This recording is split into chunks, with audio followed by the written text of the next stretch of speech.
नमस्कार साथियों, स्वागत है आप सभी का ब्रिज अकेडमी में। आज हम करते हैं आज का करंट अफेयर्स यानी 27 जून का करंट अफेयर्स। आज का पहला क्वेश्चन है कि गवर्नमेंट ई मार्केट प्लेस ने अपने प्लेटफॉर्म पर वस्तु की उत्पत्ति के देश के बारे में जानकारी अनिवार्य कर दी है।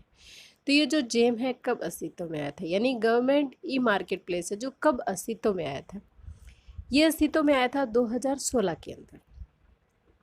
ये कार्य करता है वाणिज्य और उद्योग मंत्रालय के तहत, और वाणिज्य और उद्योग मंत्रालय के अभी जो मंत्री है वर्तमान में वो है साथियों पीयूष गोयल। अब हम इसे समझते हैं जेम को। ये है जेम, यहाँ विक्रेता होता है और यहाँ क्रेता होता है।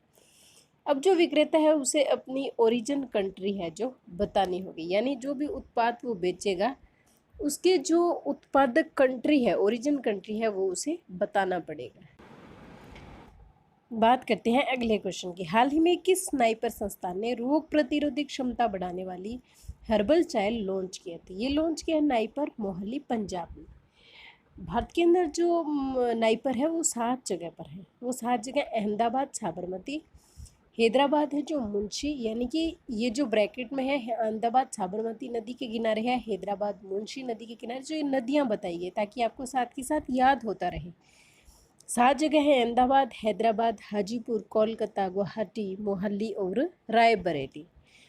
ये जो हर्बल चाय है इसके अंदर साथियों 3 चीज़ें हैं, तुलसी है, अश्वगंधा है और मुलेठी भी पाई जाती है। ये जो नाइपर औषधीय विज्ञान में भारत की प्रथम राष्ट्रीय स्तर की संस्था है।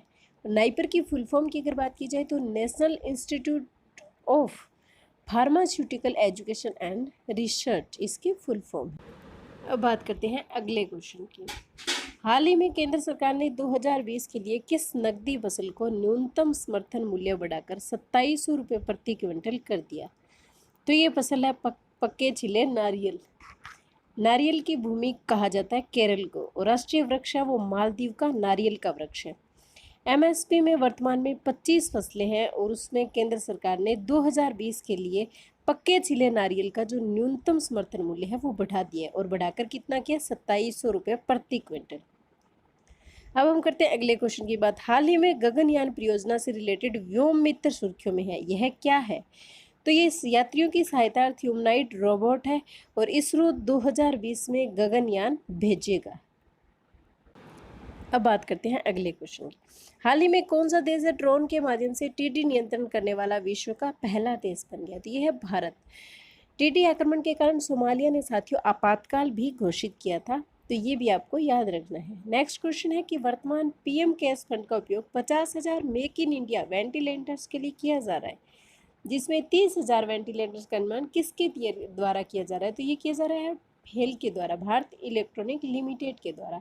2000 करोड़ रुपए में ये निर्माण किया जाएगा। पीएम केयर्स फंड है, उसमें पीएम केयर्स की जो फुल फॉर्म है वो है PM citizen assistance relief in emergency situation fund.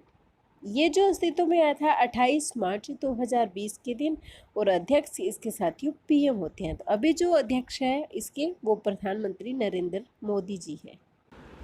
अब बात करते हैं अगले क्वेश्चन की। हाल ही में केंद्र सरकार ने उच्च शिक्षण संस्थाओं की व्यावसायिक तथा नवाचार की क्षमता को व्यवस्थित करने के लिए किस पहल की शुरुआत की? तो ये शुरुआत की युक्ति 2.0 पहल की। युक्ति की फुल फॉर्म है यंग इंडिया कॉमेंडिंग कोविड-19, के से नॉलेज, टी से टेक्नोलॉजी और आई से इनोवेशन। यानी कि यंग इंडिया है वो लड़ाई करेगा कोविड-19 के खिलाफ, किसके थ्रू? नॉलेज के थ्रू, टेक्नोलॉजी के थ्रू और इनोवेशन के थ्रू।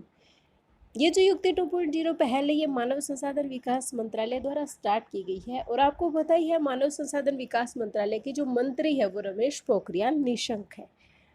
युक्ति फर्स्ट स्टार्ट हुआ था 11 अप्रैल 2020 को, और युक्ति 2.0 स्टार्ट हुआ है 24 जून 2020 को। अगला है कि हाल ही में केंद्र सरकार ने ओबीसी आयोग का कार्यकाल बढ़ा दिया है। यह आयोग किसकी अध्यक्षता में गठित किया गया है? तो यह आयोग है जो जी रोहिणी की अध्यक्षता में गठित किया गया है, और 31 जुलाई 2020 इसकी अभी जो कार्यकाल समाप्त होने की डेट थी, तो अब इसको 6 महीने आगे प्लस कर दिया है, और अब 31 जनवरी 2021 इसकी डेट कर दी है।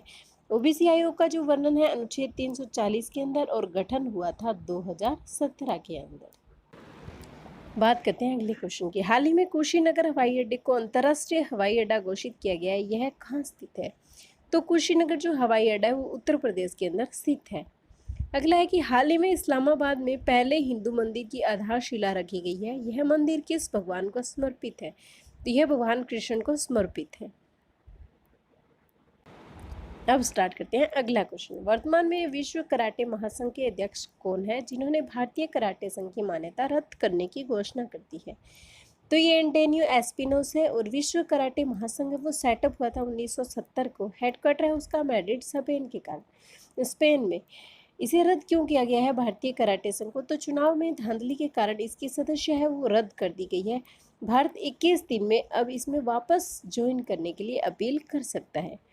अगला है कि हाल ही में राजकौशल राजस्थान श्रमिक रोजगार एक्सचेंज पोर्टल पर कौन सी सुविधा स्टार्ट की गई है?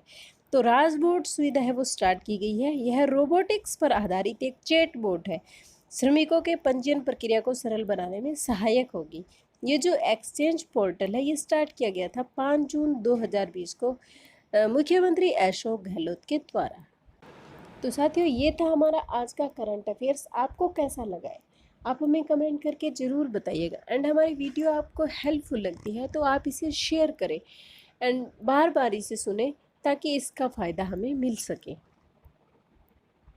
जय हिंद, जय भारत।